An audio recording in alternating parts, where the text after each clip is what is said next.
सन 1857 यह वो दौर था जब डाकुओं और लुटेरों की क्रूरता अपने चरम पर थी। वे किसी भी राहगीर को मौत के घाट उतारकर दिन दहाड़े लूट लिया करते थे। इसी खौफनाक माहौल के बीच सारा रोवेल नाम की एक रहस्यमयी महिला एक अमीर आदमी का कत्ल करके भाग रही थी। भागते भागते सारा फोर्ट ब्रिजर पहुंची, जहां के मालिक जिम ब्रिजर उसे क्रुक्स स्प्रिंग्स के काफिले के साथ भेजने वाले थे। इसी बीच फोर्ट ब्रिजर पर एक मॉर्मोन्स का काफिला आकर रुका, जो क्रुक्स स्प्रिंग्स की तरफ ही बढ़ रहा था। सारा ने बिना वक्त गंवाए उस काफिले के लीडर जेकब से मदद मांगी और उनके दल में शामिल हो गई। काफिला मिस्टर फ्लेचर के डेरे की तरफ रवाना हो गया। उनके जाने के कुछ ही घंटे बाद डेरे पर एक बेहद खूंखार बाउंटी हंटर आ धमका। उसने ब्रिजर के सामने एक सरकारी इनामी पर्चा फेंका और कहा, मैं एक भगोड़ी औरत की तलाश में हूँ जो एक रईस खानदान के आदमी का कत्ल करके फरार चल रही है। उस औरत को जिंदा या मुर्दा पकड़ने वाले को पूरे $1000 का इनाम दिया जाएगा। उस पर्चे पर छपी तस्वीर सारा रोवेल की ही थी, जिसका असली नाम सारा हॉलोवे था। शिकारी ने यह भी बताया कि उस औरत के साथ एक दिव्यांग बच्चा भी है, लेकिन मिस्टर ब्रिजर ने अपनी वफादारी निभाते हुए साफ झूठ बोल दिया कि ऐसी कोई औरत उनके डेरे पर नहीं आई। इधर डेरे के बाजार में टू मून्स नाम की एक लड़की चुपके से चाकू चुरा रही थी। दरअसल उसके कबीले का वहशी सरदार हर रात उसकी इज्जत लूटता था। उसने उसी चुराए हुए चाकू से सरदार का काम तमाम कर दिया। ये देख टू मून्स की माँ घबरा गई। उसे अच्छी तरह मालूम था कि कबीले के लोग इस गद्दारी के लिए उन दोनों को जिंदा नहीं छोड़ेंगे। माँ ने उसी रात रोते हुए टू मून्स को कबीले से बहुत दूर भाग जाने को कहा। टू मून्स घने अंधेरे में चुपचाप वहाँ से भाग निकली। अगली सुबह होने तक जेकब का काफिला मिस्टर फ्लेचर के सुरक्षित ठिकाने के करीब पहुंच चुका था। इसी दौरान चलते हुए गाड़ी के पिछले हिस्से में डेविन की नजर एक अनजान लड़की पर पड़ी। वह टू मून्स थी, जो रात के अंधेरे में चुपके से वहाँ आकर छिप गई थी। डेविन ने उसे वहीं छिपने दिया और अपनी माँ से भी ये बात छिपा ली। जल्द ही पूरा काफिला मिस्टर फ्लेचर के कबीले में दाखिल हुआ, जो सही सलामत उन्हें क्रुक्स स्प्रिंग्स पहुँचाने का ठेका लिया था। लेकिन अभी वे राहत की सांस ले ही पाते कि वहाँ मॉर्मन लश्कर के कुछ हथियारबंद घुड़सवार आ धमके। वे फ्लेचर पर धौंस जमाते हुए तुरंत उस जगह को खाली करने की धमकी देने लगे, मगर फ्लेचर के लड़ाकों ने तुरंत अपनी बंदूकें तान दी और दो टूक शब्दों में कह दिया, यह इलाका अमेरिकी सरकार के अधीन है। तुम मॉर्मन लश्कर वाले हमें यहाँ से बेदखल नहीं कर सकते। मॉर्मन के लड़ाके उस वक्त खून का घूंट पीकर वापस लौट गए। इस ठहराव के दौरान सारा बड़ी चालाकी से काफिले के बाकी लोगों के साथ घुल मिल गई थी, ताकि किसी को उस पर शक न हो। उधर डेविन भी छिपकर टू मून्स के खाने पीने का पूरा इंतजाम कर रहा था। लेकिन तभी अचानक सन्नाटे को चीरता हुआ एक तीर एक राहगीर की खोपड़ी के पार हो गया। इससे पहले कि कोई कुछ समझ पाता, चारों दिशाओं से तीरों की खौफनाक बारिश शुरू हो गई। इस औचक हमले की पहली ही लहर में कबीले का मुखिया वहीं ढेर हो गया। हमलावर घोड़ों पर सवार थे और चेहरे पर नकाब पहने हुए थे। कबीले में चारों तरफ चीख पुकार मच गई। उड़ती हुई धूल के बीच सिर्फ मौत का तांडव दिखाई दे रहा था। एक क्रूर हमलावर ने बेरहमी से जेकब के सिर की चमड़ी ही उधेड़ दी। चारों तरफ लाशें बिछ रही थीं। तभी एक हमलावर का नकाब खुल गया, जिसे सारा देख लेती है। असल में नकाब के पीछे छिपे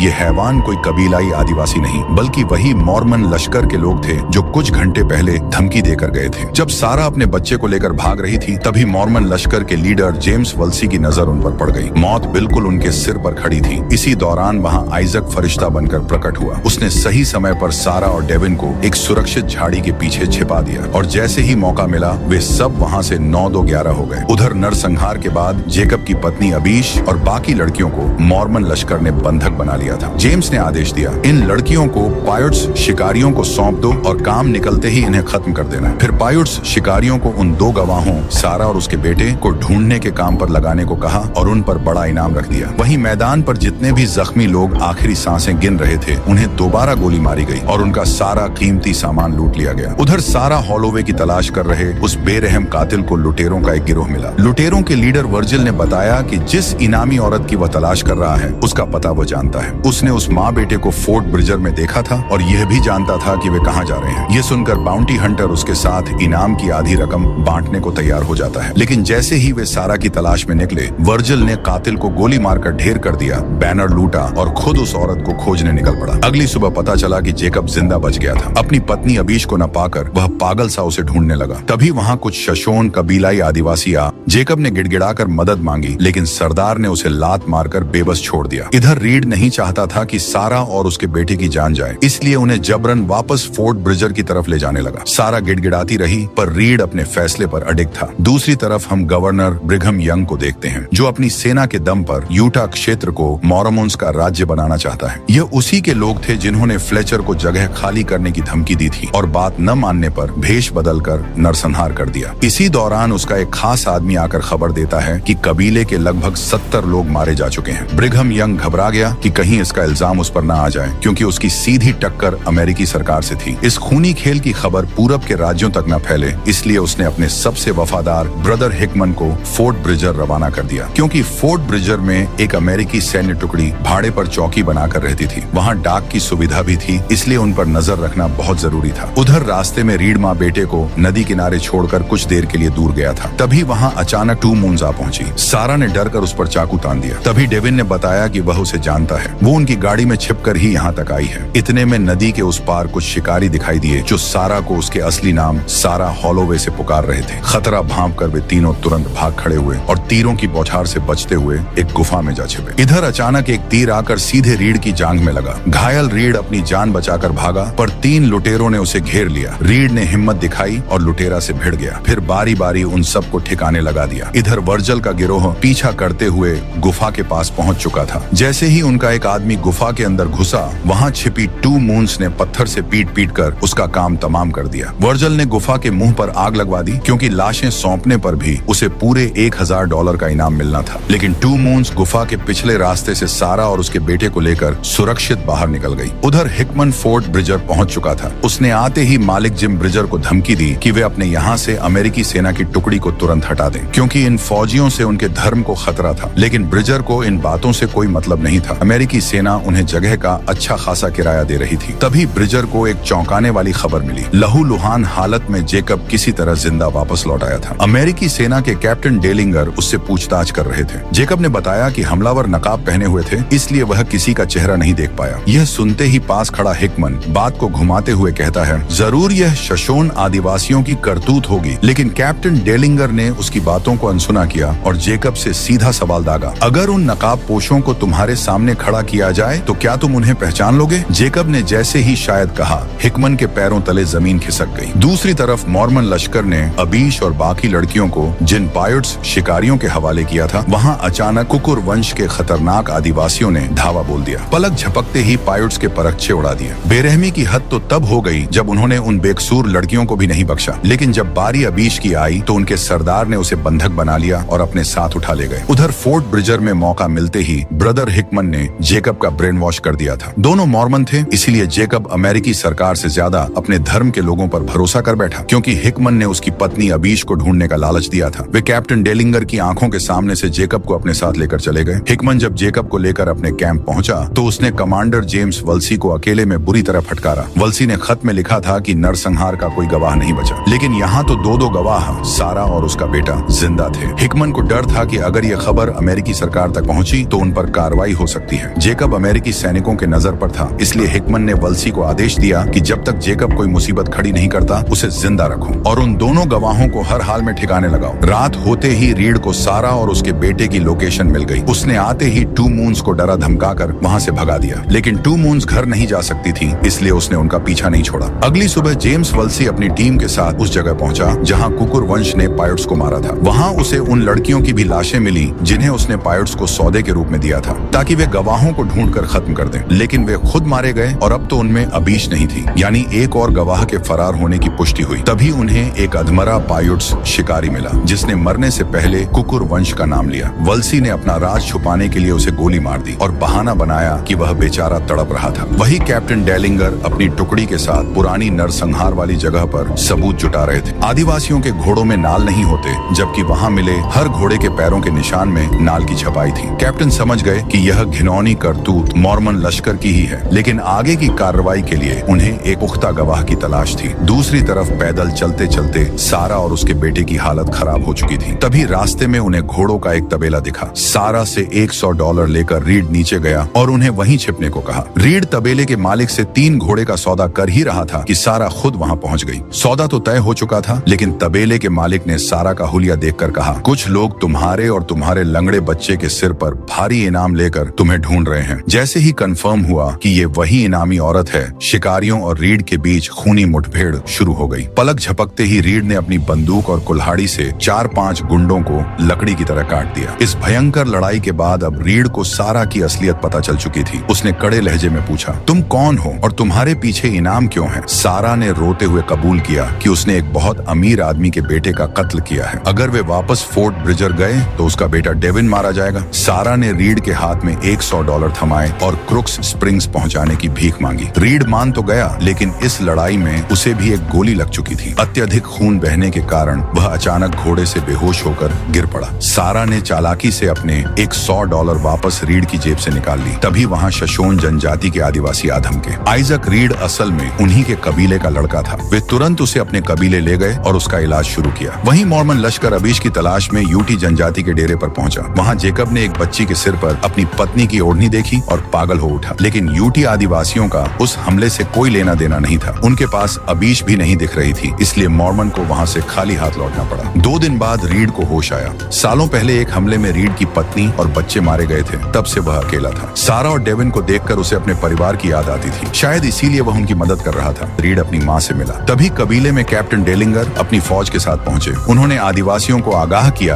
कि मॉर्मन लश्कर से उनकी जान को खतरा है, इसलिए वे पूर्व की तरफ सरकारी जमीन पर चले जाएं। तब रीड ने कैप्टन को बताया कि उस नरसंहार के वक्त वह वहीं मौजूद था और हमलावर नकाबपोश मॉर्मन ही थे। कैप्टन ने कहा कि अगर कोई पुख्ता सबूत मिले तो फोर्ट ब्रिजर में खबर करना। कैप्टन के जाते ही रीड सारा और डेविन को लेकर वेस्ट की तरफ अपने सफर पर दोबारा निकल पड़ा। दूसरी तरफ सारा की तलाश में भटकते हुए वर्जल का गिरोह मॉर्मन लश्कर के कैंप जा पहुंचा। वर्जल ने कमांडर जेम्स वल्सी को सारा हॉलोवे का इनामी पोस्टर दिखाया। वल्सी तुरंत पहचान गया कि यह वही औरत है जो नरसंहार की चश्मदीद गवाह है। तभी वर्जल के भाई ने जेकब को पहचान लिया कि सारा इसी जेकब के काफिले के साथ रवाना हुई थी। पूछने पर जेकब ने बताया कि 1 हफ्ते पहले आदिवासियों के हमले में वह औरत मारी जा चुकी है। यह सुनकर वर्जल चौंक गया और बोला, झूठ मत बोलो, हमने 3 दिन पहले ही उस औरत को एक लड़की के साथ जिंदा भागते देखा है। जेकब ने उत्सुकता से पूछा, क्या वो मेरी पत्नी अबीश थी? वर्जल को जेकब की पत्नी अबीश का चेहरा याद नहीं था। उसने अंदाजा लगाया कि सारा के साथ भागने वाली लड़की शायद अबीश ही थी। वल्सी ने वर्जल को $200 का ऑफर दिया ताकि वे जेकब को अपने साथ ले जाएं और अबीश व सारा दोनों को एक साथ ढूंढ निकालें। इस तरह जेकब को उसकी पत्नी मिल जाती और वर्जल को इनामी औरत। सौदा पक्का होते ही जेम्स वल्सी ने अपने आदमी कुक को चुपके से हुक्म दिया, जैसे ही ये गवाह मिले तीनों को वहीं के वहीं मौत के घाट उतार देना। उधर लगातार चलने की वजह से डेविन के घोड़े के खुर में एक नुकीला कंकड़ चुभ गया था। रीड अभी घोड़े का इलाज कर ही रहा था कि उस बीहड़ इलाके में उन्हें एक छोटी सी मासूम लड़की दिखाई दी। उसे अकेला देखकर ऐसा लगा मानो वह रास्ता भटक गई है। रीड को तुरंत किसी साजिश का शक हुआ और उसने आगे बढ़ने से मना किया, लेकिन सारा उस बच्ची को तड़पता छोड़ने को तैयार नहीं थी। मजबूरन रीड को उस लड़की के बताए रास्ते पर आगे बढ़ना पड़ा। कुछ ही मिनटों में वे उस बच्ची के डेरे पर पहुंच गए, जहां एक बूढ़ी औरत और उस बच्ची का पिता मौजूद थे। अपनी बेटी को सही सलामत देखकर वे लोग खुश होने का नाटक करने लगे। रीड को माहौल ठीक नहीं लगा। उसने सारा को तुरंत घोड़े पर बैठने को कहा, लेकिन बहुत देर हो चुकी थी। अचानक चारों तरफ से हथियार बंद लुटेरों ने उन्हें घेर लिया। यह एक खौफनाक ट्रैप था जिसमें वे बुरी तरह फंस चुके थे। उस मासूम बच्ची की शैतानी मुस्कान और बुढ़िया की डरावनी हंसी रूह कंपा देने वाली थी। तभी रीड का इशारा मिलते ही 2 मून्स बिजली की रफ्तार से वहां से भाग निकली। लुटेरों ने बेरहमी से वार करके रीड और उसके साथियों को बेहोश कर दिया। लुटेरों का वहशी सरदार जबरन सारा को घसीटते हुए अपने झोपड़ी की तरफ ले गया। जब रीड और डेविन ने शोर मचाना शुरू किया तो लुटेरों ने बंदूक के बट से मार मार कर उन्हें बेहोश कर दिया। उस शैतान बुढ़िया के दिल में रत्ती भर भी रहम नहीं था। एक तरफ झोपड़ी के अंदर सारा अपनी आबरू बचाने के लिए चीख पुकार कर रही थी और दूसरी तरफ बाहर बैठी वह डायन बुढ़िया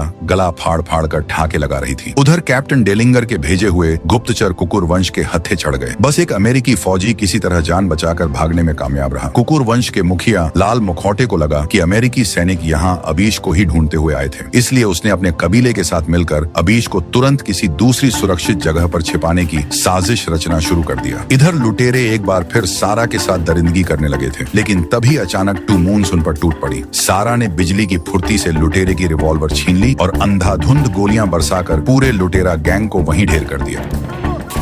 उसने उस डायन बुढ़िया पर भी बंदूक तानी, लेकिन उस छोटी लड़की के लिए उसे जिंदा छोड़ दिया। सारा को यह बिल्कुल उम्मीद नहीं थी कि उसके बेटे के सामने ये सब हो जाएगा। वो लगातार रो रही थी, लेकिन अब क्या ही हो सकता था। दूसरी तरफ कुकुर वंश का खूंखार सरदार लाल मुखौटा अबीश को लेकर सीधे शोषोन कबीले के डेरे पर जा पहुंचा। यहाँ एक चौंकाने वाला राज सामने आया। लाल मुखौटे का बेटा असल में इसी शोषोन कबीले में रह रहा था, क्योंकि रीड की माँ ही उस बच्चे की सगी नानी थी। अपने पिता को देखते ही वह मासूम दौड़कर उससे लिपट गया। गया। हालांकि लाल मुखौटे के इस तरह बेखौफ आने से शोषण कबीले की महिला मुखिया बेहद गुस्से में थी। उसने साफ शब्दों में कहा, खूनी खेल तुम लोग खेल रहे हो, तुम्हारी वजह से हमारी पूरी जनजाति अमेरिकी फौज के निशाने पर आ जाएगी। इस पर लाल मुखौटे ने दलील दी कि यह जंग हम नहीं बल्कि वो बाहरी लोग गोरे और मॉर्मन चाहते हैं। वे लगातार हमारे इलाकों पर कब्जा कर रहे हैं और तुम लोग हाथ पर हाथ धरे बैठे हो। अगर हम मिलकर उनका मुकाबला नहीं करेंगे तो हमारी नस्लें मिटा दी जाएंगी। लाल मुखौटा जानता था कि अब यह इलाका भी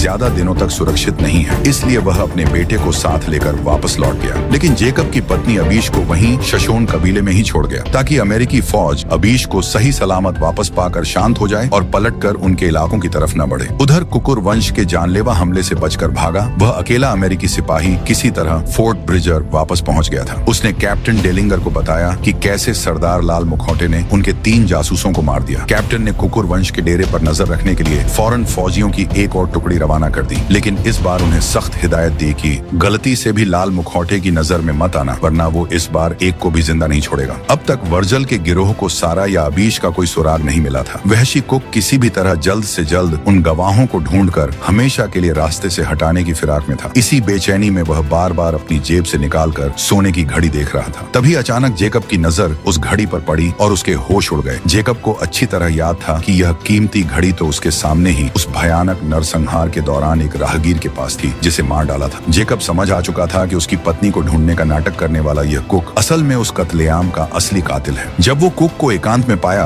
तो पत्थर से पीट कर उसकी हत्या कर दी, फिर वर्जल की नजरों से बचकर भाग निकला। उधर लाल मुखौटा ने अमेरिकी फौज के भेजे हुए जासूसों को फिर से बंधक बना लिया था। अब वह सीधे अबीश को लेकर कैप्टन डेलिंगर के कैंप के सामने आ पहुंचा। कैप्टन के सिपाही गन लेकर पोजीशन ले लिए। लाल मुखौटा ने अपने साथियों को साफ हिदायत दी, अगर मैं वापस न आऊं तो रात होते ही इन गोरों का खात्मा कर देना। अबीश कैप्टन से मिली और बताया कि लाल मुखौटा जंग नहीं बल्कि सुलह का पैगाम लेकर आया है। कैप्टन डेलिंगर के सामने अबीश ने उस खौफनाक नरसंहार का पूरा सच भी उगल दिया कि हमलावर कोई आदिवासी नहीं बल्कि मॉर्मन लश्कर के नकाबपोश थे। उसने यह भी पुख्ता किया कि वह उन कातिलों को चेहरा देखते ही पहचान लेगी। ये वही गवाही थी जिसका कैप्टन को बेसब्री से इंतजार था। डेलिंगर ने अबीश को खुशखबरी दी कि उसका पति जेकब जिंदा है और वह खुद उसे ढूंढने निकला है। वही लाल मुखौटे के साथ सुलह कर उसे जिंदा वापस जाने तो दिया गया। तुरंत ही कैप्टन डेलिंगर अबीश को साथ लेकर सीधे मॉर्मन लश्कर के कैंप पहुंचे। उन्होंने वहां के इंचार्ज को बताया कि हम जेकब को लेने आए हैं क्योंकि उसकी पत्नी सही सलामत मिल चुकी है। अबीश को सामने खड़ा देख वल्सी के चेहरे की हवाइयां उड़ गईं। दोनों ने एक दूसरे को पल भर में पहचान लिया। खतरे को भांपकर हिकमन ने चाल चली और कहा कि जेकब 1-2 दिन में यहीं आने वाला है, इसलिए अबीश को यहीं छोड़ दिया जाए। लेकिन कैप्टन ने साफ मना किया और अबीश को लेकर वहां से निकल गए। कैंप से बाहर आते ही अबीश ने कैप्टन से कहा, उस कत्लेआम में वो भूरी आंखों वाला वल्सी ही सबको मारने का हुक्म दे रहा था। कैप्टन का शक अब यकीन में बदल चुका था। अपने डेरे पर लौटते ही कैप्टन डेलिंगर ने मॉर्मन्स के खिलाफ तुरंत सैनिक कार्रवाई के लिए एक सीक्रेट चिट्ठी लिखी और उसे सेना के बड़े अधिकारियों तक पहुंचाने के लिए अपने सार्जेंट को फोर्ट ब्रिजर रवाना किया। लेकिन किस्मत खराब थी, वह सार्जेंट गद्दार निकला। सोने के सिक्कों के लालच में उसने वह चिट्ठी सीधे हिकमन के हाथों में सौंप दी और बता दिया कि गोरे तुम सबको पहचान चुके हैं और बहुत जल्द अमेरिकी फौज तुम पर हमला करने वाली है। इधर अबीश को एहसास हो चुका था कि फौज उसे सिर्फ एक मोहरे की तरह इस्तेमाल कर रही है। मौका पाते ही वह चुपके से एक घोड़ा चुराकर कैंप से रफू चक्कर हो गई। दूसरी तरफ रीड, सारा और डेविन न केवल बर्फीले तूफान की मार झेल रहे थे बल्कि उन पर एक और नई मुसीबत टूट पड़ी। उनका जख्मी घोड़ा अचानक अनियंत्रित होकर डेविन के पैर को बुरी तरह कुचल देता है। रीड बिना वक्त गंवाए डेविन को पास के ही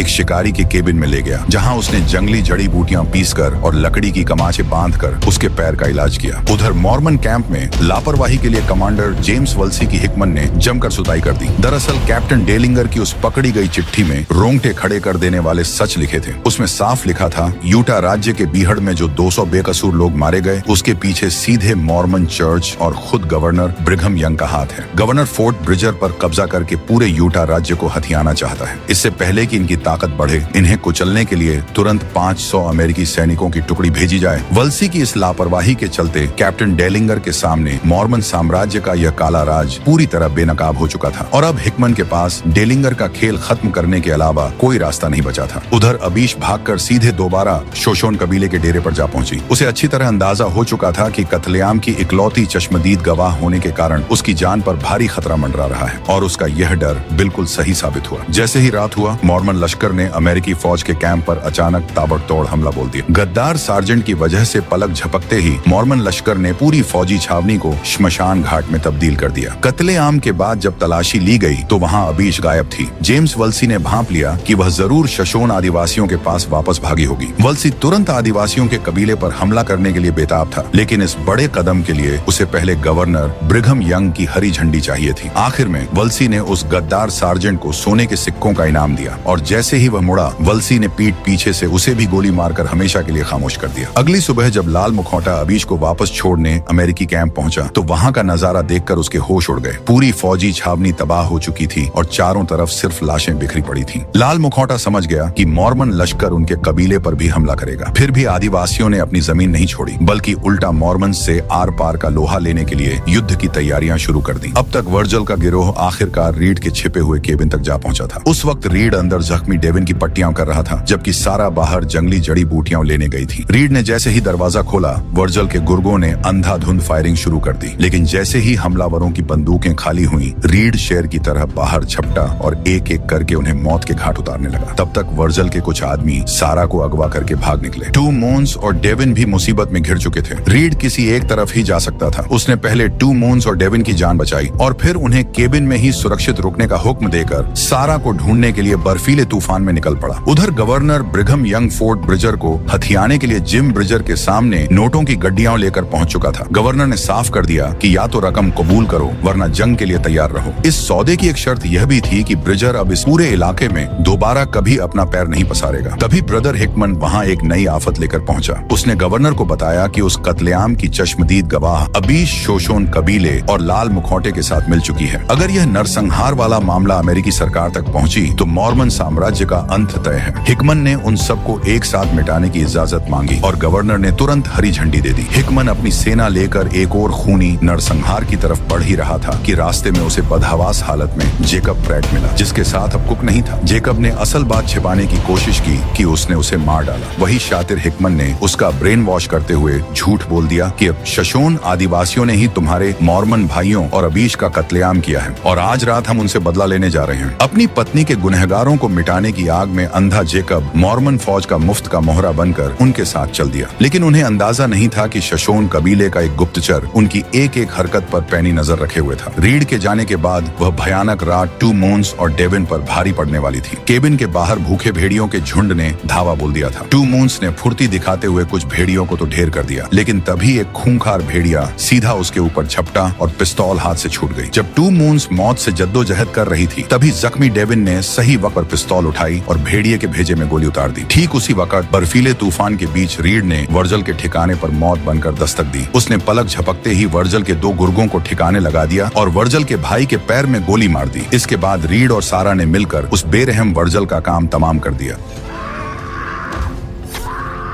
उसका भाई चाहकर भी उसे बचा नहीं सका। उधर रात के सन्नाटे में मॉर्मन लश्कर ने शोशोन कबीले पर धावा बोल दिया, लेकिन वहां पहले से ही सन्नाटा पसरा था क्योंकि आदिवासियों को हमले की भनक लग चुकी थी और वे घात लगाकर बैठे थे। अचानक आदिवासियों ने मॉर्मन्स पर धावा बोल दिया और एक खूनी जंग छिड़ गई। इस बार भी मॉर्मन नकाब पहन कर आए थे। वही जेकब अपनी ही पत्नी अबीश को नहीं पहचान पाया और अनजाने में अपनी ही पत्नी अबीश की जान ले ली। जब तक उसे अपनी इस गलती का एहसास हुआ, बहुत देर हो चुकी थी। सदमे में डूबे जेकब ने खुद को भी गोली मार ली। उधर मैदान जंग में कमांडर वल्सी और सरदार लाल मुखौटा एक दूसरे से भिड़े और दोनों ने एक दूसरे को खत्म कर दिया। इस खूनी नरसंहार में रीड की मां और लाल मुखौटे का भी मारे गए। अगली सुबह तक रीड सारा को सही सलामत बचाकर डेविन के पास ले आया और वे आगे की मंजिल की तरफ बढ़ गए। उधर मॉर्मन लश्कर ने शोशोन कबीले का नामो निशान मिटा दिया था और अपने वादे के मुताबिक गवर्नर ने फोर्ट ब्रिजर को भी आग के हवाले कर दिया। बरसों का इतिहास पल भर में जलकर खाक हो गया और फोर्ट के मालिक जिम ब्रिजर अपना साजो सामान लेकर नए ठिकाने की तलाश में निकल पड़े। अगली सुबह सारा हॉलोवे अपनी मंजिल क्रुक स्प्रिंग्स के बिल्कुल करीब पहुंच चुकी थी, लेकिन तभी रास्ते में वर्जल का जिंदा बचा भाई घात लगाकर सामने आ गया। उसने अचानक रीड और सारा पर जानलेवा हमला कर दिया। उस आखिरी खूनी मुठभेड़ में दोनों तरफ से गोलियां चलीं और वे सब वहीं मारे गए। हालांकि मरने से पहले रीड सारा को उसकी मंजिल तक पहुंचाने का अपना वादा पूरा कर चुका था। तो दोस्तों, ये थी अमेरिकी इतिहास के काले पन्नों से निकली एक दर्दनाक खूनी दास्तान। वीडियो को लाइक और चैनल को सब्सक्राइब जरूर करें। मिलते हैं अगली शानदार कहानी में।